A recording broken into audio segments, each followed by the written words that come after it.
How to fix too many requests. Please try again later on Genshin Impact. So if you're facing a problem of too many requests, please try again later on Genshin Impact. Then what you need to do is first you need to check that if you have your stable internet connection or not. Because if you don't have the internet connection, then you just need to simply switch to your mobile data, or you can switch to your Wi-Fi if you're using either of those.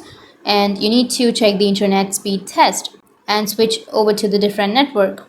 If that solves your issue, then it's okay. But if that doesn't, what you need to do is just go with a VPN. So you may have a VPN in your device, so you just need to simply turn on your VPN. Once you turn on your VPN, then just connect to the VPN and go ahead and open the application, and your problem will be fixed. But if that doesn't fix your problem, then you need to go ahead to the application and you need to clear the cache. So what you need to do is just go with the Genshin Impact application. Simply tap and hold on to that application for 2 to 3 seconds, and then you'll get this kind of interface where you can simply go with the app info. Once you're under the app info, you need to go with the storage and cache, and you can go with clear cache under your Genshin Impact.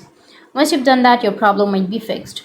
And after doing all of this, you just need to simply restart your device, and after restarting, you'll fix your problem. So that's how you can fix too many requests. Please try again later on your Genshin Impact. And if you have any questions, feel free to comment below. Thanks for watching.